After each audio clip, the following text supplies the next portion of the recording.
जब हमारा function kidney है किसी भी रीजन से, लाइक एंड स्टेज में है, जब किडनी फेलियर हो गया है, तो अबे हमें प्रॉपर हमारे बॉडी को वर्कअप करने के लिए, फिल्ट्रेशन के लिए हमें बार बार डायलिसिस नहीं करवाना। तो एंड स्टेज में डेफिनेटिव ट्रीटमेंट हम करना चाहते हैं, तो उसमें क्या करेंगे, हम नया किडनी है वो ट्रांसप्लांट कर देंगे। तो यूजली जो हेल्दी किडनी है वो ट्रांसप्लांट करती है।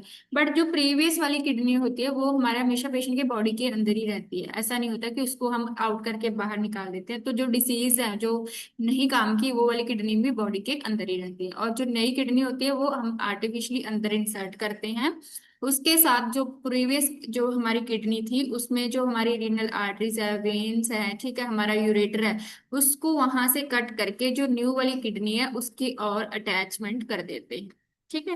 रीनल ट्रांसप्लांट में हमारा इंपॉर्टेंट क्वेश्चन आता है कि पोस्ट रीनल हमें क्या केयर करना होता है। तो मोस्टली जो हमारा एक जैसे किडनी है, तो बाहर से जब हम कोई भी अंदर ट्रांसप्लांट करते हैं तो हमारी जो बॉडी होती है उसको एज अ फॉरेन ऑब्जेक्ट मानती है। तो इसलिए हमने, तो उस टाइम किडनी रिजेक्शन होने के भी चांसेस सबसे ज्यादा होते हैं। ठीक है।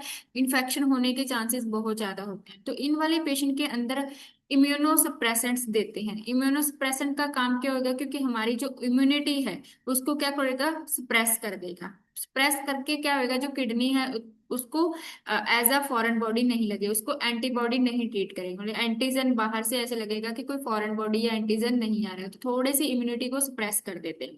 जब इम्यूनिटी सप्रेस हो जाती है तो फॉर एग्जांपल इन वाले पेशेंट के अंदर रिस्क ऑफ इन्फेक्शन बहुत ज्यादा होने के चांसेस होते हैं, क्योंकि इम्यूनिटी कम होगी। इन वाले पेशेंट, अगर लोग फॉर एग्जांपल क्राउडेड एरिया में भी जा रहे हैं तो mild infection can lead to more infection. ठीक है। अगर पेशेंट को लो ग्रेड फीवर भी है, लाइक 37.8, 100 डिग्री टेम्परेचर आ रहा है, ठीक है, तो उसमें भी पेशेंट को फर्दर एज एक कॉम्प्लिकेशन होने के चांसेस होते हैं। तो उसके लिए भी हमने वरीड करना। तो नॉर्मली हमारा टेम्परेचर 100 तक आए, हम उसके नहीं नहीं वरीड होते हैं। बट जो अगर रीनल ट्रांसप्लांट हुआ है तो उन वाले पेशेंट में अगर 100 डिग्री फ़ारेनहाइट टेम्परेचर भी आ रहा है तो तब वी हैव टू वरी कि आगे पेशेंट का किडनी है वो रिजेक्शन हो सकता है। ठीक है। तो सो रीनल ट्रांसप्लांट या kidney transplant that is the surgical procedure है ये। ठीक है। सर्जिकली हम इसको ट्रीट करते हैं। तो सर्जिकल प्रोसीजर है जिसके अंदर क्या करते हैं, हेल्दी किडनी, मतलब जो हेल्दी किडनी है हमारी, ठीक है, किससे लेते हैं, फ्रॉम अ डोनर। ठीक है। डोनर से हम यूजुअली रिसीव करते हैं और कहाँ प्लेस कर देते हैं, तो that this is place into, जिस भी पर्सन को इसकी नीडेड है, प्लेट इनटू अ पर्सन, तो where kidneys are not longer but functioning properly. ठीक है। कि प्रॉपरली फंक्शन नहीं करी, for example end stage renal disease, end stage जहाँ पे बिल्कुल भी वो काम नहीं करते। ठीक है। So in case of end stage renal, like CKD जिनको हो गया है, क्रोनिक रीनल फेलियर पेशेंट में एंड स्टेज, जब बिल्कुल एंड स्टेज में आ गए उनमें हम स्टार्टेड इनको रिप्लेस करना स्टार्ट कर देते हैं। Then types of donor. अब किडनी लेने के लिए भी डोनर्स के टाइप होते हैं। एक तो होता है लिविंग डोनर। ठीक है। लिविंग डोनर मतलब जो भी लिविंग ह्यूमन है उनसे हमने किडनी ट्रांसप्लांट किया, लाइक कोई भी पेशेंट का खुद का रिलेटिव हो गया है ना, या मदर फादर हो गए, तो बेसिकली जो कंपैटिबल पर्सन है उससे हम किडनी। सेकंड होता है डिकेज्ड, डिसीज्ड डोनर। डिसीज्ड डोनर होता है कि जब हमारी ब्रेन डेड हो जाती है, तो ब्रेन डेड होने के बाद में हमारे बाकी ऑर्गन जब भी फंक्शनल है, समटाइम पेशेंट ऐसे होता है ना कि उनका ब्रेन डेड हो गया है, अब उस कंडीशन में अगर वो वाले पेशेंट से किडनी हम डोनेट करते हैं, that is decays donor. So brain dead donor.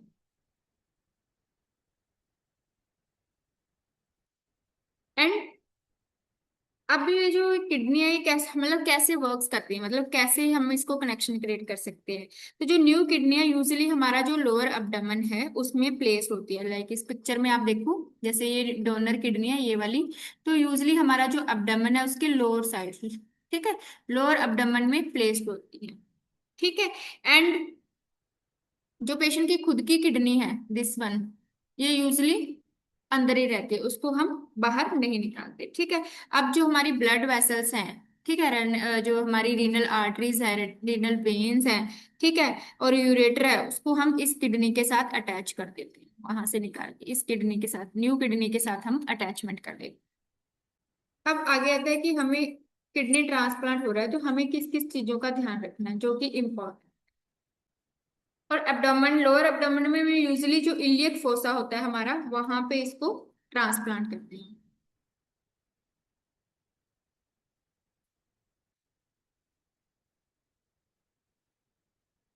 तो एब्डोमेन में, लोअर एब्डोमेन में, हाँ, कई बार ये है ऐसे भी पूछ लेते कि कहाँ पे, तो इलियक फोसा, ठीक है। अब very very important, before transplantation क्या करना।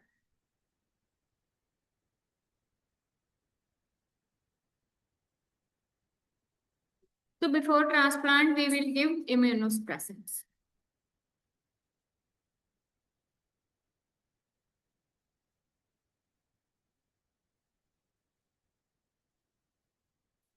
ठीक है, क्योंकि इम्यूनोसप्रेसेंट्स होते हैं वो हमारे पेशेंट के लिए हेल्प करते हैं ऑर्गन रिजेक्शन, कि ऑर्गन रिजेक्शन से प्रिवेंट करवा। वो मैंने अभी आपको बताया था कि इम्यूनोसप्रेसेंट का काम क्या होगा, क्योंकि जो हमारा इम्यून सिस्टम है वो रिकॉग्नाइज करता है कि जो डोनर किडनी आ रही है वो उसको एज अ फॉरेन ऑब्जेक्ट, और उसको डिस्ट्रॉय करने की कोशिश करेगा। जब हम इम्यूनोसप्रेसेंट देते हैं तो वो हमारी इम्यूनिटी को सप्रेस कर देता है। तो जो कॉमनली इम्यूनोसप्रेसेंट्स होते हैं वो होते हैं फर्स्ट साइक्लोस्पोरिन, ये कॉमन बहुत है। आपको डिजीज ऐसे तो ड्रग्स में बहुत ज्यादा ड्रग्स याद करने की जरूरत नहीं होती, ठीक है, अगर तो आपकी कैपेसिटी है कि हम याद कर सकते हैं तो वेल एंड गुड। किसी किसी को ऐसे लगता है कि नहीं मेरे से इतनी याद नहीं रहेगी, तो आपको जो इम्पोर्टेंट है वो पता होनी चाहिए। नेम यूजुअली आपको गो थ्रू करने हैं सबके। समटाइम एग्जाम में हमेशा ऐसे नाम से ही हमें याद आ जाता है कि क्या था। तो जैसे साइक्लोस्पोरिन बहुत कॉमन है, इम्यूनोसप्रेसेंट है, ये हर कहीं पे काम आएगा, लाइक और हम कैंसर पढ़ेंगे वहीं पे भी आएगा, ठीक है। तो ये आपको पता होना चाहिए कि इसकी क्लासिफिकेशन है, इम्यूनिटी को स्प्रेस करेगा। अब इम्यूनिटी को स्प्रेस कर देगा तो पेशेंट में फर्दर आगे लो ग्रेड फीवर, डब्ल्यूबीसी वगैरह काउंट कम होना स्टार्ट हो जाती है, ठीक है। देन लिम्स,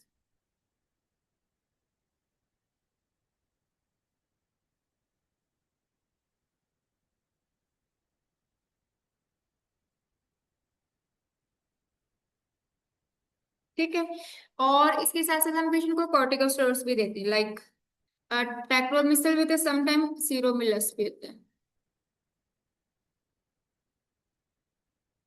मस्त से याद रख सकते हो, टैक्रोलिमस से है ना। एंड और इसमें हम इन वाले पेशेंट्स के अंदर स्टेरॉइड भी देते हैं, लाइक प्रेडनिसोलोन,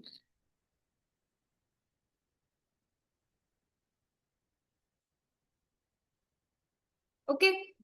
तो अब इनके कॉमनली साइड इफेक्ट क्या होते हैं, क्या क्या आपको याद रखना।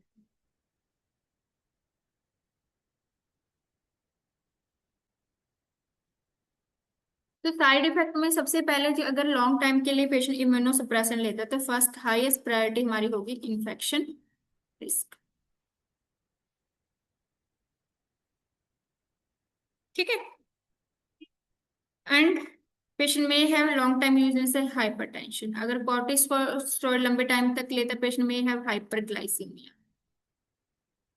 सो we have to monitor patient for this, infection के लिए, हाइपरग्लाइसीमिया के लिए, ठीक है।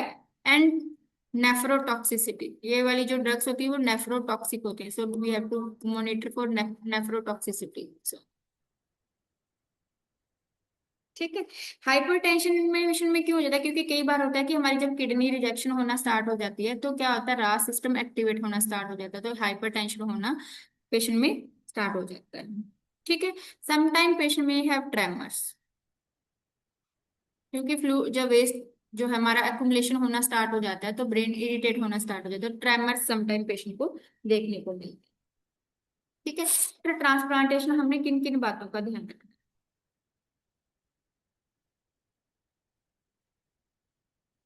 तो सबसे पहले मेन इंपॉर्टेंट पॉइंट है हमारा यूरिन आउटपुट। जैसे ही हमने किडनी, क्योंकि किडनी ट्रांसप्लांट जब हम करते हैं तो हमारा मेन फोकस क्या होगा कि यूरिन आउटपुट पेशेंट को आना चाहिए।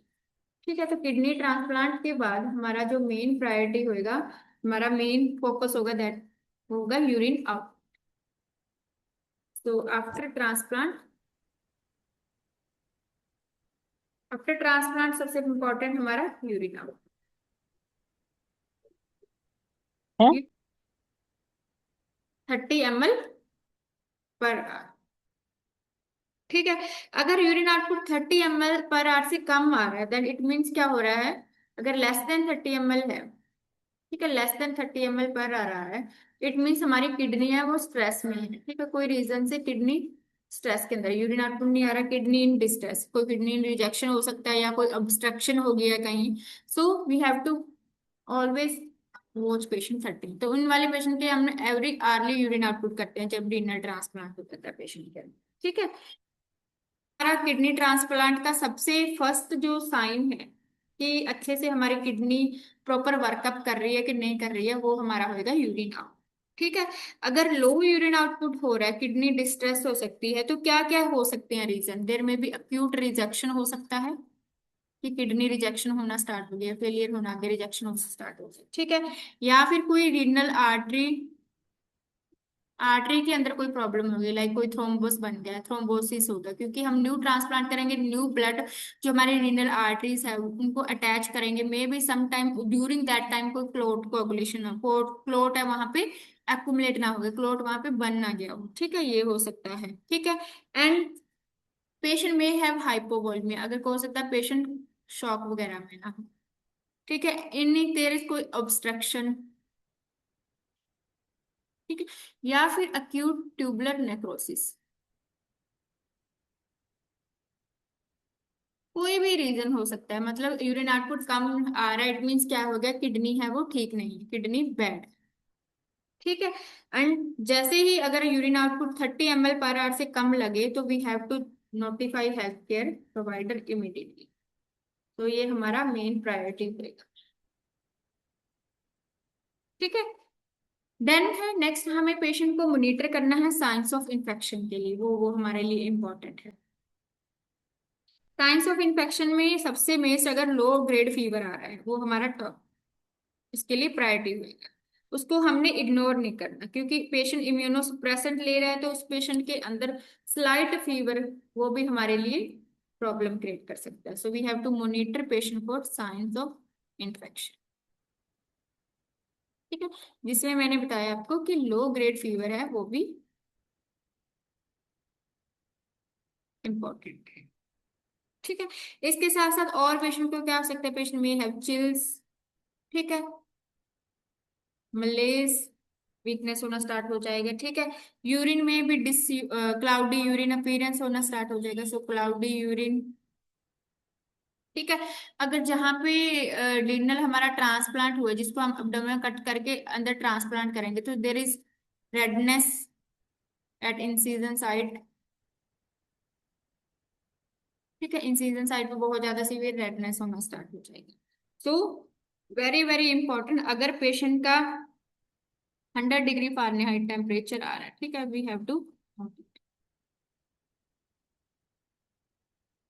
ठीक है, अब है साइंस ऑफ रिजेक्शन, की ऑर्गन रिजेक्शन हो रहे हैं, तो किडनी रिजेक्ट हो रही है, तो अब और हमें क्या पता चलेगा, एक तो मैंने आपको बता दी कि यूरिन आउटपुट कम होना स्टार्ट हो जाएगा।